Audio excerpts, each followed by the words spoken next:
SMP Avicenna Jagakarsa, Bapak Al-Fahad Dini selaku Wakil Bidang Kurikulum, dan Ibu Fianti selaku Wakil Kesiswaan, dan Bapak Ibu Guru yang selalu saya cintai dan saya banggakan. Avicenna. Mohon izin, pada kesempatan hari ini saya akan melaksanakan book review. Buku yang akan saya bahas hari ini adalah seperti yang terlihat, judulnya Rembulan Tenggelam di Wajahmu. Penulisnya Terelie, penerbitnya dari Republika, tahun terbitnya 2009 dengan 426 halaman.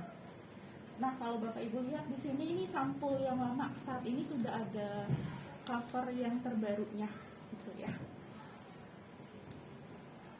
Oke, singkat saja.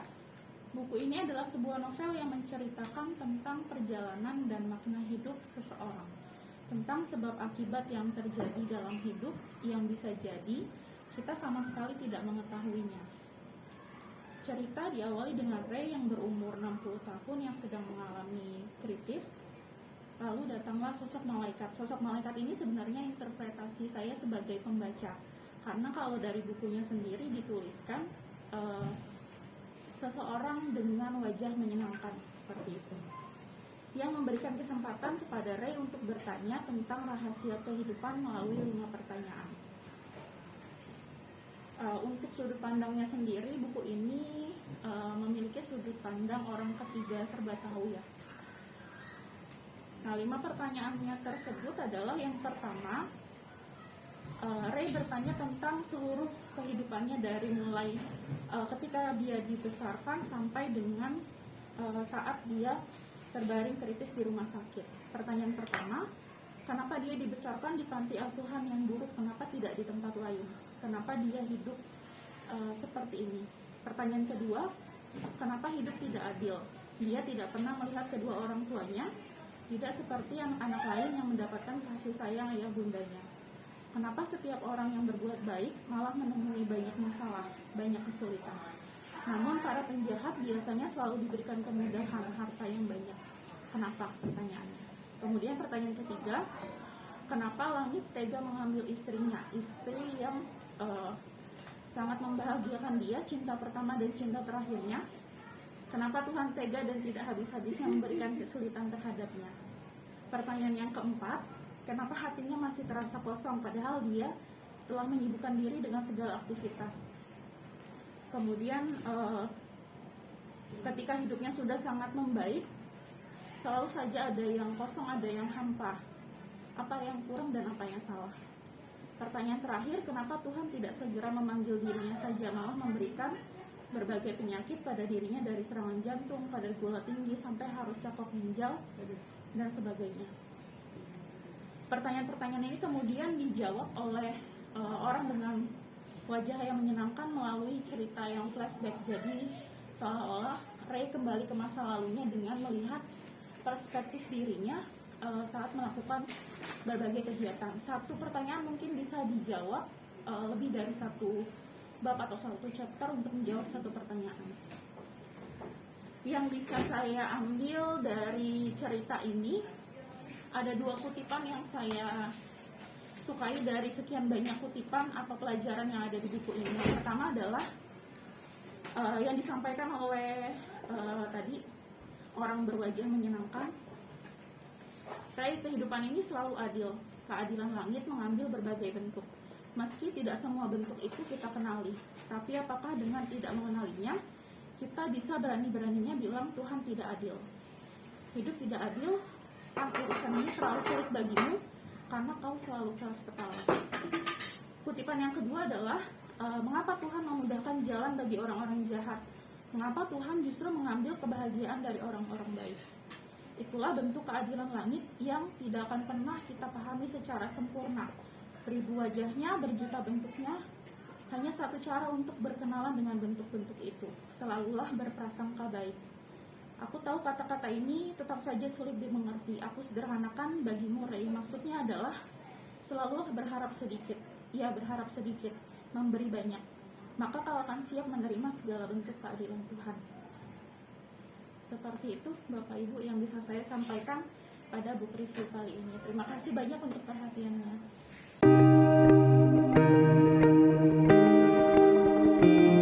Bismillahirrahmanirrahim. Assalamualaikum warahmatullahi wabarakatuh.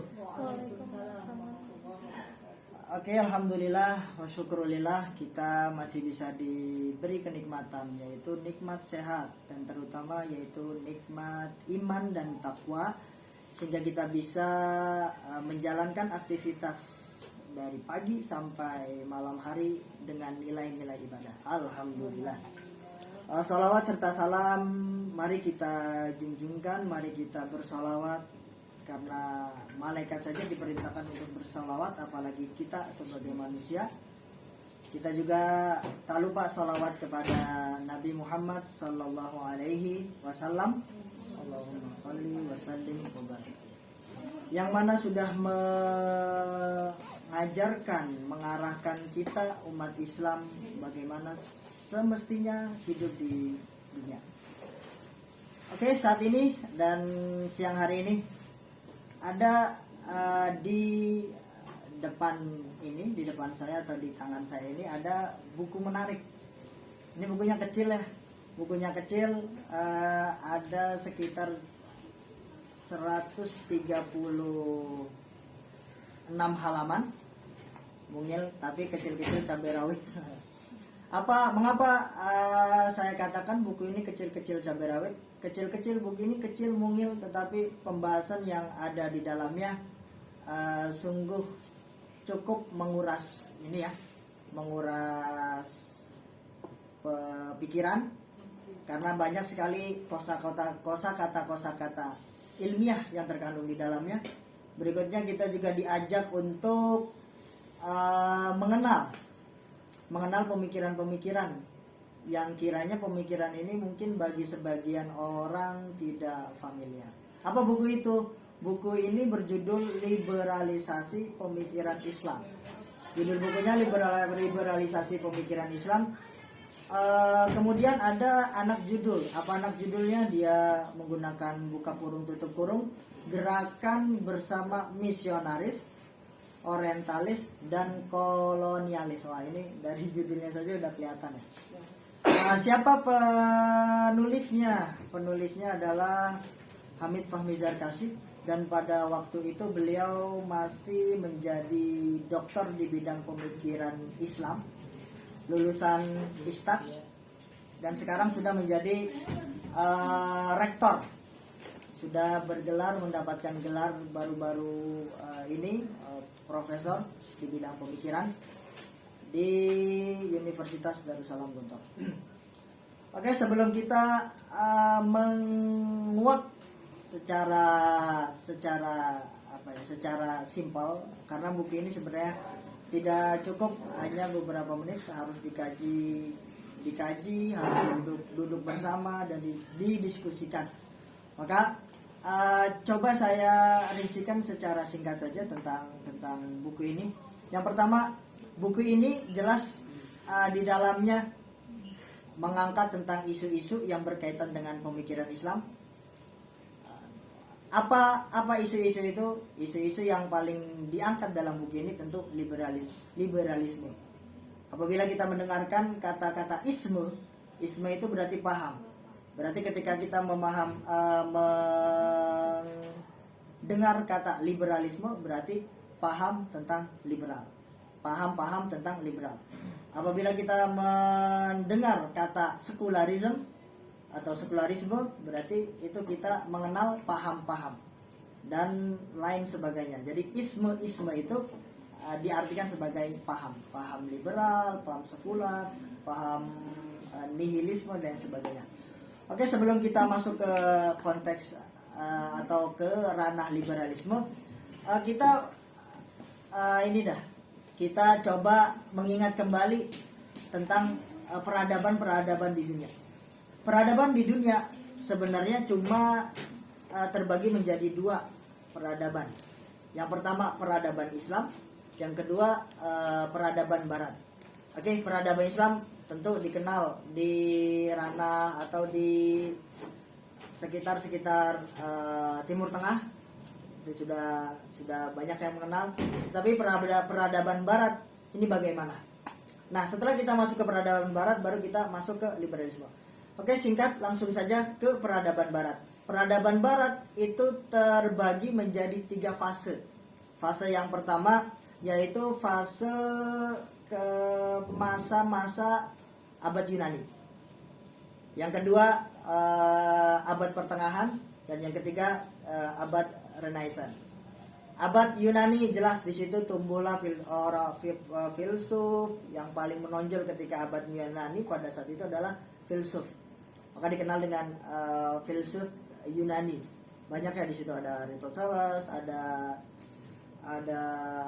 dan lain sebagainya lah. Kalau kita sebutkan banyak sekali yang tumbuh, filsafat yang tumbuh pada abad Yunani. Maka disebut dengan filsafat Yunani. Ada bukunya juga bagus tuh. Bukunya tebal ya, menjelaskan tentang filsafat Yunani, itu Dunia Sophie. Nah, itu cukup bagus juga.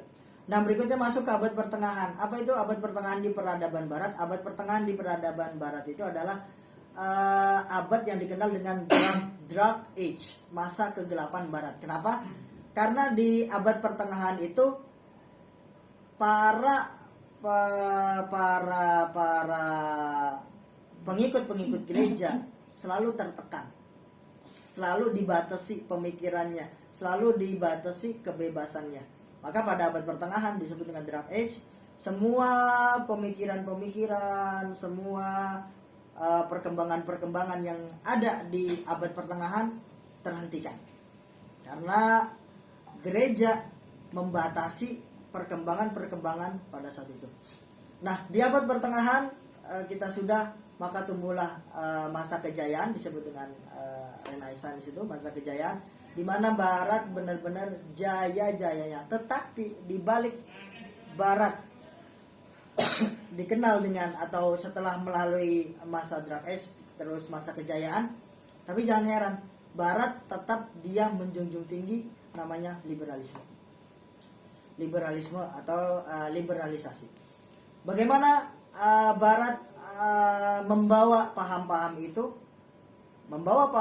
itu sangat nampak ketika di New York.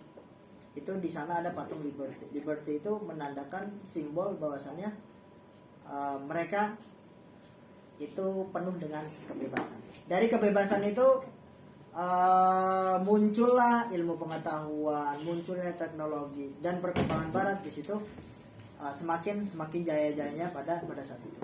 Dan setelah sudah kita mengenal peradaban Barat, barulah dikuak terkait tentang isu-isu liberalisme yang ada di Indonesia.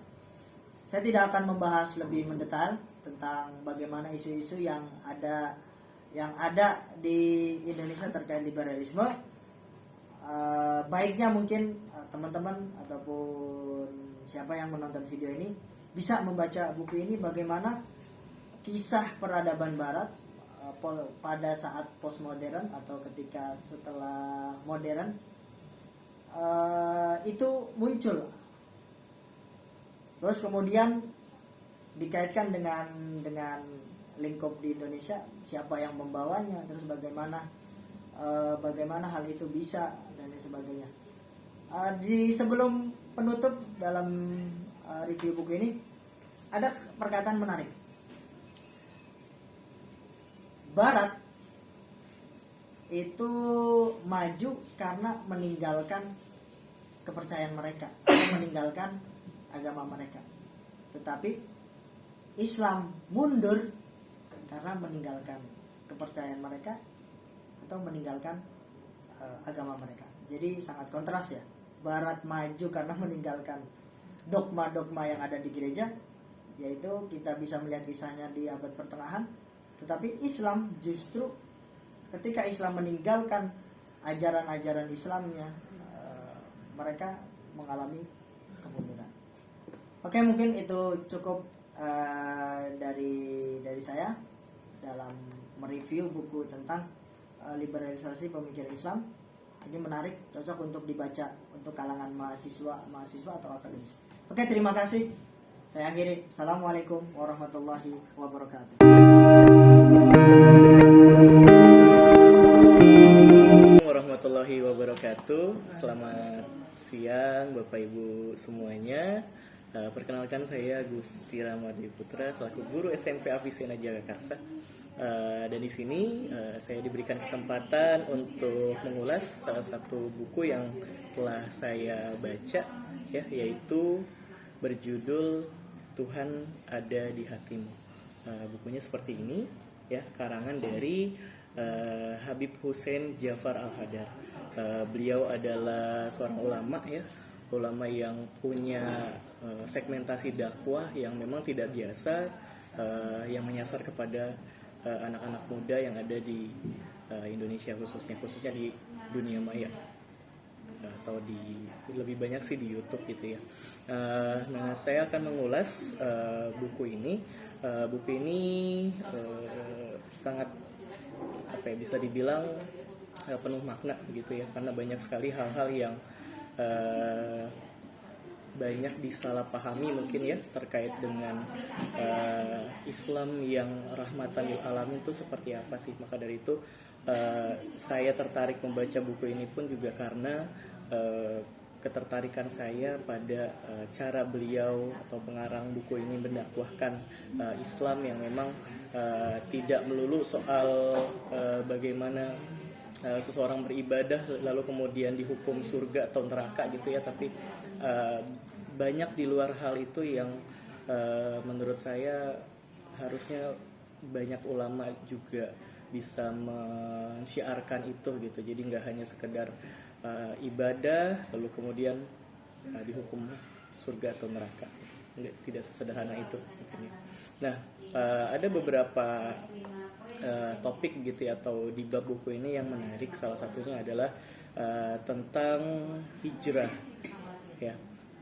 Banyak masyarakat mungkin ya yang menganggap mungkin di buku ini gitu ya, hijrah itu diartikan sebagai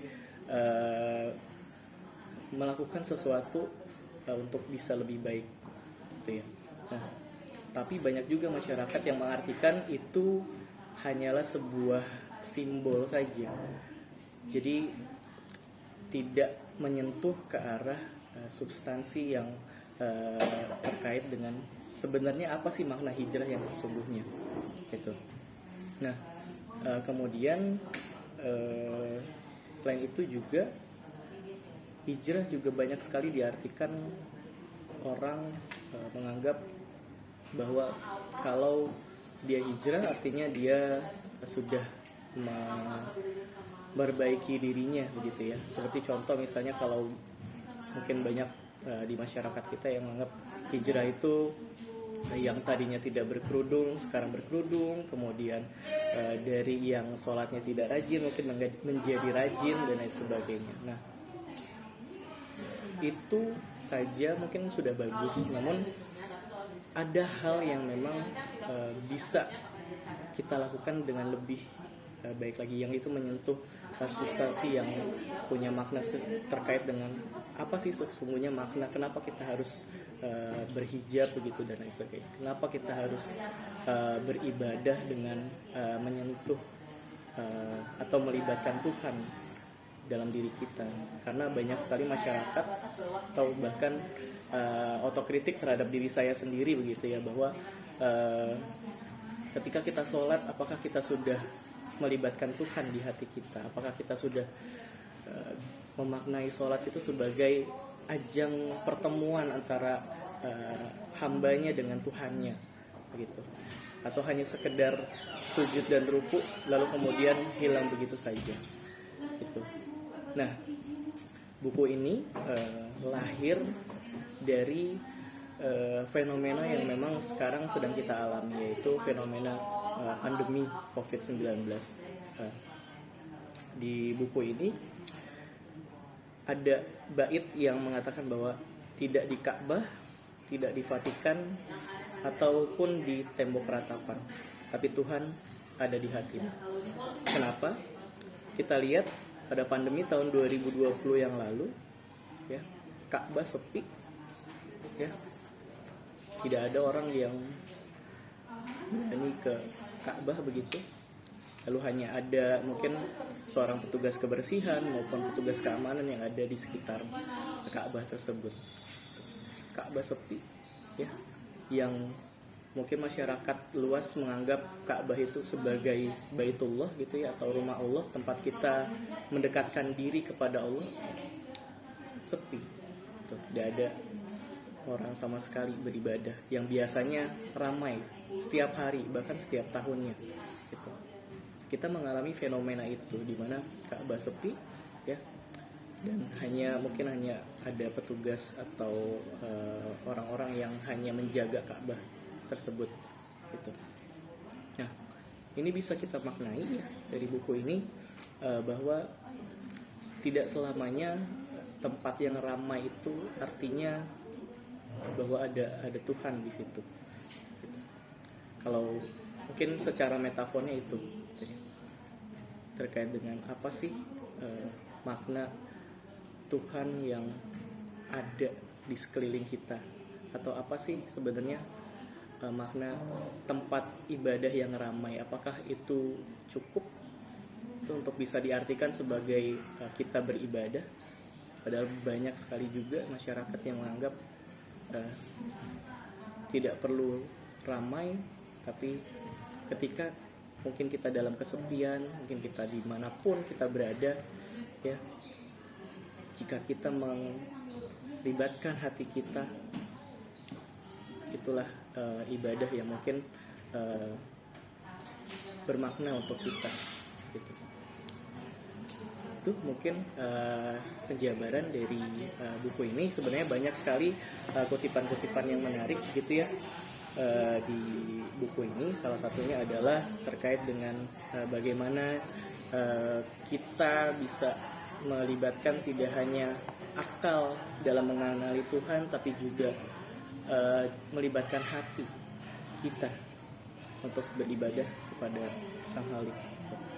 Mungkin ada bait terakhir gitu ya dari buku ini yang mengatakan bahwa betapapun akal itu sangat penting untuk mengenali Tuhan, sebagaimana dalam puluhan ayatnya Tuhan menyuruh kita berpikir tentang segala ciptaannya agar dapat menemukannya.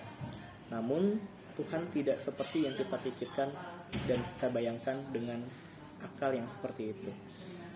Rasakanlah Dia dalam lubuk hatimu yang terdalam. Nah, di dalam hati itulah Tuhan ada. Sekian dari saya. Terima kasih. Assalamualaikum warahmatullahi wabarakatuh.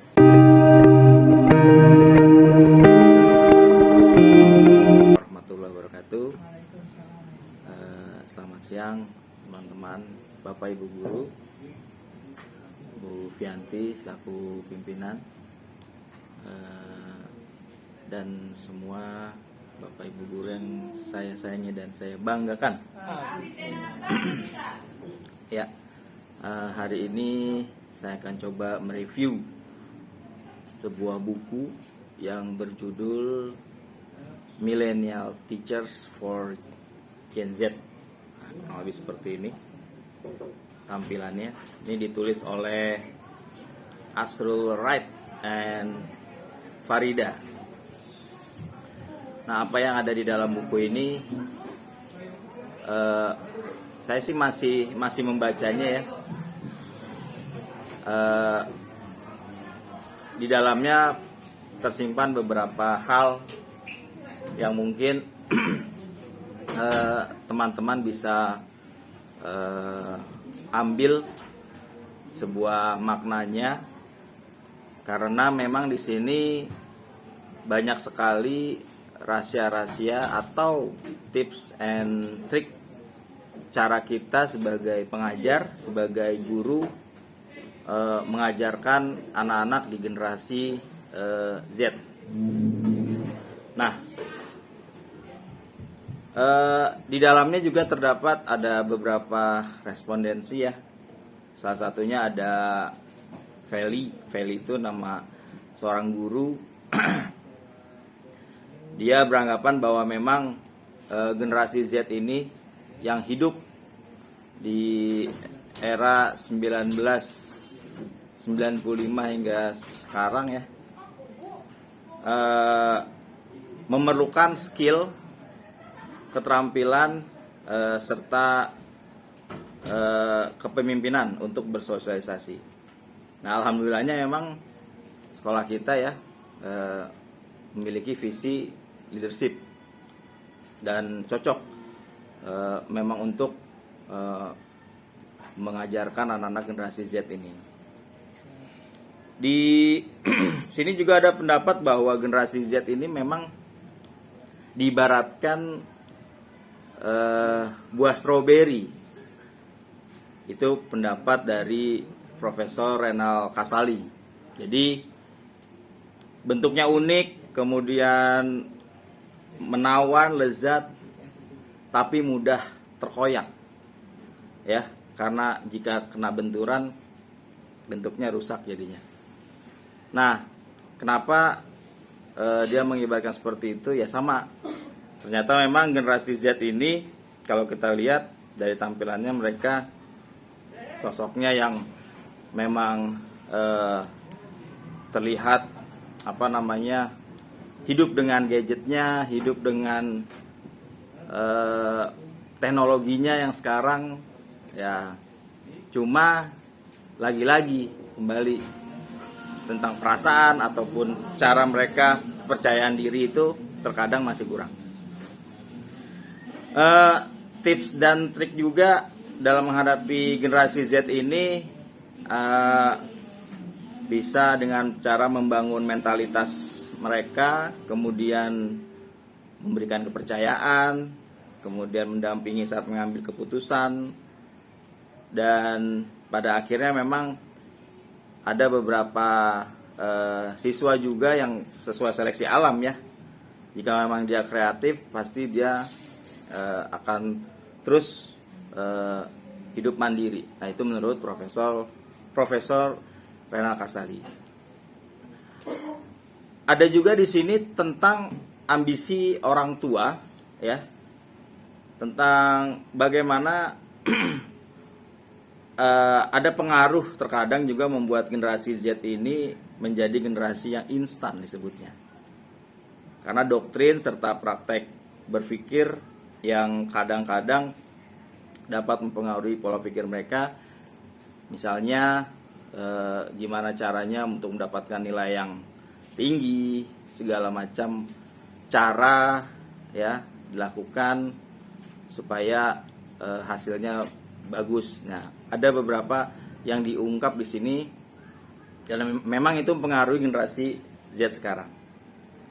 Kemudian ada juga tentang anggapan bahwa sekolah itu masih relevan atau enggak ya di kalangan mereka.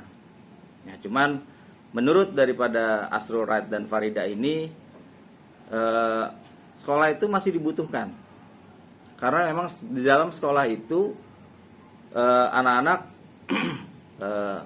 belajar tentang kemandirian, tentang disiplin, tentang tanggung jawab, bukan hanya sekedar kepalsuan ya dalam dunia media sosial mereka. Ya, jadi ini diungkapnya seperti itu dan sangat menarik tentang bagaimana caranya memahami karakteristik generasi Z ini. Kemudian pada akhirnya sekolah bukan hanya untuk mengejar nilai terbaik, namun untuk mendidik pribadi menjadi bertanggung jawab. Dan juga bahwa generasi Z ini memang multitasking ya. Kalau misalnya mereka mengerjakan sesuatu yang berhubungan sama teknologi itu cepat banget. Ketika dia membuka WA, kemudian dia lanjut megang hal yang lain, media sosial yang lain, kemudian dia ngerjain yang lain itu di sini tertera memang menurut data anak-anak sangat cepat. Tapi balik lagi ketika mereka difokuskan untuk satu hal, lagi-lagi mereka ada kekurangan. Kemudian yang terakhir bahwasanya memang Sarah Sladek, nah, salah satu CEO XYZ kalau nggak salah ya di dalam buku ini mengatakan bahwa ada beberapa cara tips untuk kita memahami karakteristik anak-anak generasi Z ini. Di antaranya yang pertama, libatkan mereka dalam pembelajaran berbasis digital. Ya tentunya memang sekarang kita pun sudah mengarah ke sana ya, alhamdulillah teman-teman Avicenna semuanya juga sudah mengarah ke sana, kita sudah melakukan. Kemudian yang kedua, berikan ruang untuk mereka berpendapat. Ya, ini menurut penuturan beliau bahwa memang dalam hal berpendapat anak-anak kalau bisa sering dilakukan dalam kelas maupun di luar kelas. Membangun komunitas untuk bakat dan potensi. Nah, mungkin di sini jika ada anak-anak yang tidak terpantau dalam hal bakat dan potensi mereka, ya kita bisa cari tentang bagaimana sebenarnya ada sisi lain ketika anak-anak tersebut sulit dalam pembelajaran di eksak misalnya, pembelajaran yang umum, tapi ternyata dia punya bakat lain atau potensi lain. Nah itu mereka sangat antusias ketika kita memberikan kepercayaan bahwa kalian bisa bisa melakukannya, dan itu kebanggaan buat mereka. Kemudian memberikan peluang berkolaborasi dengan orang lain ya, bukan hanya guru. Sebenarnya anak generasi Z ini dikatakan dia sebenarnya bisa mampu beradaptasi atau bersosialisasi dengan selain daripada guru ya, misalnya aktivitas di sekolah ada security atau penjaga kantin. Nah kadang-kadang kalau misalnya kita pintar, bisa kita kolaborasikan dalam hal pembelajaran. Kemudian beliau juga mengatakan bahwa kita segera menilai hasil pekerjaan mereka dan memberikan feedback. Nah itu suatu kebanggaan yang luar biasa buat mereka. Kemudian kelompok kerja, kolaborasi sama, jadilah fasilitator, lakukan tutor sebaya. Nah, alhamdulillah mungkin sampai detik ini teman-teman mungkin sudah melakukan itu dalam hal tutor sebaya.